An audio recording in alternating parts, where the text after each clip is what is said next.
Hola amigos y bienvenidos a Raíces en la Mesa. En este podcast indagaremos en la cultura y gastronomía mexicana, donde emprenderemos un viaje conociendo las maravillas de la gastronomía mexicana.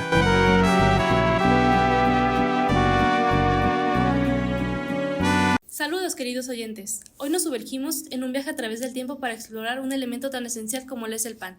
Soy Paola, su anfitriona, y el día de hoy me acompañan mis compañeros Diego y Jorge. Prepárense para descubrir los secretos de la historia a través de un alimento tan importante como lo es el pan. Hola, muchas gracias por la invitación, Paola. Como sabemos, el pan ha sido un alimento básico en muchas culturas a lo largo de la historia, pero en la época colonial su importancia trascendió de lo meramente alimenticio. Como bien sabemos, durante esa época fue cuando los españoles nos conquistaron aquí en México, que fue cuando existió todo este intercambio de culturas, o más bien llegaron a imponernos ellos su cultura. Pero lo que más nos interesa en este podcast es que gracias a eso llegaron alimentos como por ejemplo son el trigo, que en esa época aquí no se cosechaba. El día de hoy tenemos un compañero que, como ya lo mencioné antes, es Diego, que en el podcast anterior no pudo estar. Platícame, Diego, ¿cómo estás tú? ¿Cómo te sientes de estar aquí? Buenas tardes, soy Diego, gracias por la invitación. Para resaltar un punto que dijo Jorge, en la época colonial, a la llegada de los españoles, no solo nos trajeron lo ya mencionado, sino que nos trajeron el trigo. Con esto podemos basar nuestra panadería actual, perdón. Diego, en el podcast anterior, yo y Jorge estuvimos planteando una pregunta que creemos que es importante. Para ti, ¿cuál es tu pan favorito mexicano? Siento que el pan favorito donde resalta todo lo bueno de México es el pan concha, ya que es un pan suave, con una cubierta muy crujiente y muy dulce. Por ejemplo, ¿tú sabes cuáles son los principales ingredientes que se utilizan actualmente en la panadería mexicana? Sí, claro, en la actual usamos harinas, mantecas, mantequillas, sales, levaduras. ¿Y Tú trabajas en una panadería, ¿no? Sí. Platícanos qué haces y cómo se llama, dónde se ubica. En la panadería es Babkery, está por Providencia. Yo soy encargado de fermentados y estoy en el área de fríos, donde lamino, hacemos todo tipo de laminados como hojaldres y croissants.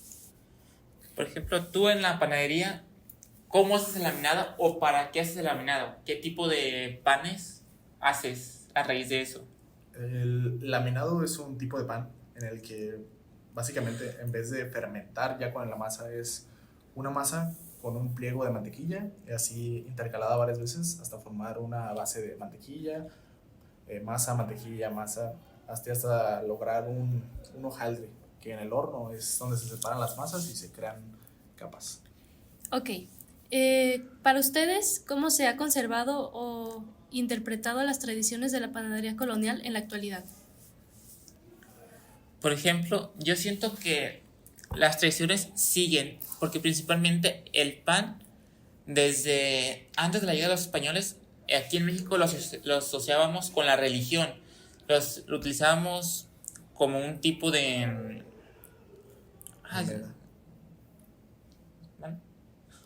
Decía que el pan, antes de ser un símbolo o un alimento, también se utilizaba como forma de cambio, ya que se daban entre trabajadores y comerciantes. Para ustedes, ¿qué papel desarrollaron las mujeres en la sociedad colonial? ¿Creen que había igualdad o que estaba muy mal? En esa época, como ya sabemos, era un machismo mucho más remarcado de lo que vivimos en la época actual, ya que las mujeres se dedicaban única y exclusivamente al hogar y cuidar a los hijos. Saliendo un poquito del tema, ¿tú consideras que eso está bien? ¿O cuando te cases crees que ambos tendrían que tener mismas responsabilidades? Yo siento que no tendrían que tener como tal mismas responsabilidades, sino cada quien tener dos responsabilidades diferentes, pero que se complementen para tener una familia funcional. Diego, platícanos, ¿tú haces qué hacer en tu casa? Sí, claro, es parte de mi labor como hijo. El estar viviendo en casa de mis padres, pues tengo responsabilidades como limpiar, lavar y recoger mis cosas. Por ejemplo, Diego, ¿tú qué tipo de panes conoces que se inventaron en esa época? Porque como sabemos, en esa época fue cuando en México se empezó a expandir toda esta cultura de la panadería y los principales ingredientes que se utilizaban en aquella época eran simplemente harina, agua y se empezó a usar la manteca de cerdo. Sí, claro, te contesto rápido, Jorge. Los panes que antes se elaboraban más era el pan de caso, pan de pulque y pan de elote. Para resaltar cómo se hacían estos o de qué son, te voy a explicar. El pan de caso es un tipo de pan elaborado con harina de trigo, manteca de cerdo y se caracteriza por su consistencia densa y su sabor ligeramente dulce. Es muy popular en algunas regiones de México actualmente, especialmente en el sureste del país. El del pulque, ya como se dice, es pan de pulque, que es una bebida base alcohólica tradicional de México, derivada del aguamiel del maguey. Y el pan de elote es, por lo mismo, como dice la palabra pan de elote, el maíz era un alimento fundamental antes de la llegada de los españoles y actualmente. Y al juntarse se crea un pan tierno y dulce con pedazos de elote. Fue durante la época colonial cuando el pan fue tomando la forma que nosotros hoy en día conocemos, elaborándose panes como lo son el francés, el bolillo, los pambazos, algunos panes hojaldrados como las banderillas, las campechanas y los condes. Es muy interesante eso que dijiste, Paola, pero me gustaría resaltar una diferencia que, por ejemplo, aquí donde estamos en Guadalajara, se le conoce al virote como, bueno, tiene sus dos nombres como bolillo y virote. ¿Tú cómo lo conoces de dónde eres? Porque tú no eres meramente de aquí de Guadalajara, ¿no? Sí, yo soy de aquí porque yo aquí nací. Pero, o sea, para mí desde chiquita siempre ha sido bolillo, porque en mi opinión personal, llamarle virote para mí se me hace algo muy naco y corriente. Tú, Diego, ¿cómo lo consideras? No sé ustedes, compañeros, pero no sé dónde vivieron ustedes, pero no sé cuál sea su pan favorito de su región, porque como yo soy de Guadalajara, el virote es parte fundamental de la gastronomía, como las tortas ahogadas, que al hacer un pan algo más duro y salado. ¿Ustedes creen que el baguette y el bolillo sean iguales? ¿O porque muchas personas dicen eso? Es que son los panes que puede que tengan los mismos usos, Similitudes también. pero son diferentes. Principalmente los baguettes son, uno, más alargados y tienen una cubierta que no es tan crujiente como lo es el virote, que mantiene una forma crujiente por fuera y por dentro es súper blandito. Por eso se utiliza principalmente en la elaboración de tortas ahogadas, porque ya que al ser un pan duro por fuera, al remojarlo, no pierde ¿Tradición? No, más bien esta dureza. También unas cosas que los caracteriza a cada uno. El baguette es un pan de alta hidratación con harinas diferentes que tengan un porcentaje de proteína más alto. Esto hace que la elasticidad del gluten se alargue y también es de masa madre. La masa madre hace que ayude al desarrollo de los alvéolos al momento de formar. Y al estirarse es más delicado que un virote, ya que el virote es una fermentación larga con una hidratación menos alta que el baguette. Queridos oyentes, les comentamos que nosotros estudiamos gastronomía y por eso les voy a hacer esta pregunta. ¿Cuál es tu pan favorito para hornear y por qué? En mi caso, yo creo que sería la chapata en el horneado, ya que es un pan muy noble, ya que solo es hornear, bueno, amasar, es el agua, tiene una alta hidratación también, como un 80%, 85%, es solo amasar y también se puede hacer una autólisis antes de un día o dos en el refrigerador y ya solo formar, no ocupas hacer más formas, nada, solo cuadrar, harina y al horno. Para mí, yo considero que no hay un pan que me guste, porque, o sea, todos me gustan porque con que toque la masa, con eso yo estoy bien. ¿Tú, Jorge? Para mí, yo creo que me gustaría más el baguette, principalmente porque al momento de hornear me gusta ver cómo se va haciendo toda esta capa que se va dorando por el exterior. Al igual pasa con el mismo virote. Bolillo. Por ejemplo,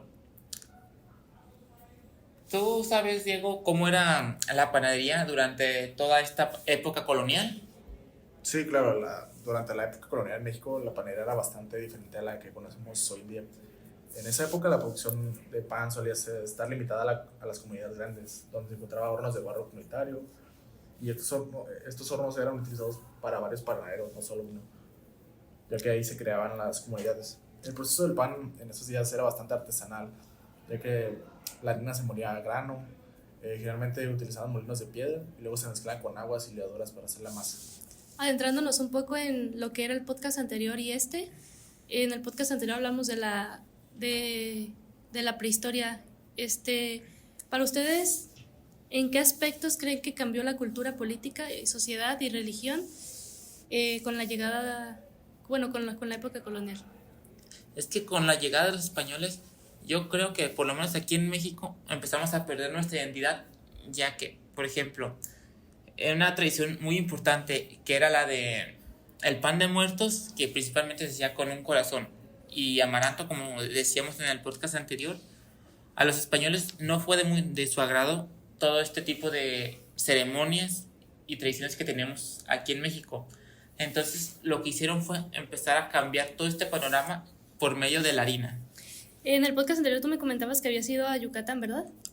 ¿Qué pudiste percibir sobre los mayas y como qué se ha adentrado en la época colonial? ¿Tú crees que sigue estando muy presente la cultura maya en esas partes del país? En esas partes del país todavía se mantiene mucho la identidad cultural que teníamos en esa época.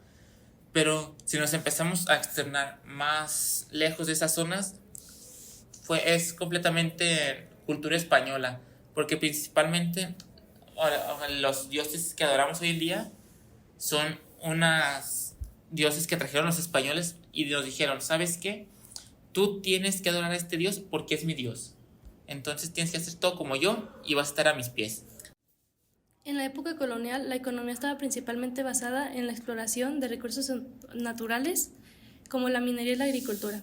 En cuanto a la prehistoria, la economía de las sociedades prehispánicas estaban basadas en la caza, la pesca, la recolección y más adelante en la agricultura. Diego, yo tengo una pregunta para ti, nomás de mera curiosidad. ¿Tú sabes cómo era todo el proceso para elaborar el pan durante la época colonial? Sí, claro, tengo nociones. Antes se utilizaban molinos de grano, como ya había dicho, donde eran piedras en el suelo, donde ponían el grano, giraban y hacían la harina. También la elaboración de la masa, se mezclaba el agua con la levadura para hacer la masa del pan. La levadura utilizada en la época colonial era origen de manera espontánea de la fermentación del agua y la harina. Es un prefermento que se hacía antes. Y durante el formado, ya de la fermentación, solo formaban el pan, dejaban que se fermentara aún más y se metían en los hornos de piedra comunitarios. Perdón. En cuanto a la religión, en la prehistoria se adoraban a dioses que lo era como Kukulcán. ¿Ustedes ustedes en qué creen actualmente? Y si creen en Dios, ¿creen que fue como, no sé cómo decirlo? ¿Como algo bueno? Pues yo considero que es algo bueno, pero ¿creen que cambió demasiado la religión en México? O sea, la religión fue uno de los aspectos que más cambiaron por el simple hecho de los dioses que adorábamos. Por ejemplo, el día de hoy, a mi consideración, yo siento que en la religión se está adorando un dios sin nombre y sin rostro, porque no se sabe ni siquiera cuál es el nombre de tu dios. Porque erróneamente muchos asocian el nombre de Dios a Jesús, que es el Hijo, pero no son la misma persona. Y antes adorábamos a dioses como Tlaloc, Kukulcán, que eran dioses que aunque no tuvieran rostro, podíamos ver porque eran dioses relacionados a aspectos de la vida cotidiana como son los elementos. ¿Tú qué opinas, Diego? Yo creo que a la llegada de la colonial nos hizo mucho daño a nivel cultural, ya que nos trajeron la religión cristiana, crearon templos. Católica. Crearon templos, las construcciones en los pueblos originarios se ve muy español, yo creo. También cambió mucho la ropa, la forma en la que las personas de hoy en día se visten. Sí, pero un aspecto importante porque siento que nos estamos saliendo un poco del tema, ¿tú sabes cuáles son algunos de los tipos de prefermentos que nos trajeron los españoles? Porque como sabemos, existe la masa madre, la polish, Viga. una infinidad de prefermentos que básicamente es la harina con agua fermentada días antes. ¿Tú cuáles conoces o sabes que se utilizaban más en la época colonial aquí en México? Lo que tengo en cuenta, no me acuerdo del nombre, pero era una masa de que era partes iguales de harina y agua, que se fermentaba durante días y se alimentaba al día siguiente. Entonces sería básicamente como lo conocemos hoy en día en gastronomía como una masa madre, ¿no? Sí, un levain, por así decirse, con ascendencia francesa. Por ejemplo, en esta época el prefermento era muy utilizado o se utilizaba más un fermentado casual que lo dejábamos, por ejemplo, hago mi masa y dejo que ahí se fermente los, no sé, 2-3 días. Antes era más con prefermentos, ya que ahorita contamos con refrigeradores. Y con refrigeradores actuales, pues podemos dejar masas fermentadas durante días y que no sobrefermenten. Pero antes, al no tener levaduras instantáneas y frescas como ahorita, se hacían prefermentos a base de agua y harina. Los cambios más significativos incluyen la traducción de nuevas tecnologías, cultivos y animales por parte de los colonizadores europeos que lo transformaron radicalmente el paisaje y las prácticas económicas de las sociedades indígenas. En la prehistoria, los cambios estaban relacionados principalmente con el desarrollo tecnológico, como la transición de la sociedad nómadas a sedentarias con el surgimiento de la agricultura. Ya casi estamos por terminar este podcast. ¿Quieren agregar algo? De mi parte, pues, gracias por la invitación y el poder venir. Fue una ayuda más sobre conocer más sobre nuestras regiones, nuestras raíces en la gastronomía. A mí me gustaría dar una pequeña reflexión sobre cómo es que todo esta conquista española transformó todo lo que vivíamos, la forma en la que vivíamos los mexicanos aquí, y cómo en cierta parte nos deshicimos de nuestras raíces prehispánicas. Y fue una combinación con otra cultura totalmente distinta. Es que a fin de cuentas, por ejemplo, nuestra gastronomía mexicana es una combinación de varias culturas, principalmente la española, y que utilizamos también ingredientes como lo son el limón, que es un alimento principalmente que se cultivó en China, pero que nos trajeron durante todo este intercambio de especies gracias a la conquista de los españoles. Y también decir que ambos periodos estuvieron marcados por las transformaciones significativas en la forma de la que la sociedad organizaba su vida cotidiana. Sin necesidad. Yo, para concluir, me gustaría decir que, como vimos a lo largo de este podcast, el proceso de elaboración de pan en la época colonial era de una forma más casera y se elaboraba principalmente dos clases diferentes de pan, que eran los panes derivados de la harina de trigo para todo lo que era esta realeza, la corona, virreyes, toda la realeza española, y por otra parte todo esto que era la harina de maíz que se utilizaba principalmente para las casas y la gente obrera. Como última pregunta quiero decirles, ¿les gusta comer pan y les gusta hacer pan? Sí, claro, de mi parte, pues de eso trabajo y me encanta la panadería. ¿Y te gusta comerlo? Sí. Yo creo que como a todo mexicano nos encanta comer pan, pero en lo general a mí no me gusta hacerlo porque no soy tan fan de sentir las manos pegajosas con la masa, porque como ya sabemos, al hacer una masa te quedan a lo mejor en la mano muchos grumos. Bueno, a mí me encanta hacer pan y también comerlo, no sé cuál de las dos me guste más. Y pues creo que ya sería todo. Estamos agradecidos de que hayan podido escuchar nuestro podcast. Nos falta un podcast más que se va a tratar más adelante del pan en la época actual. ¿Algo más que quieran agregar? ¿Es todo? Es todo. Muchas gracias por habernos acompañado.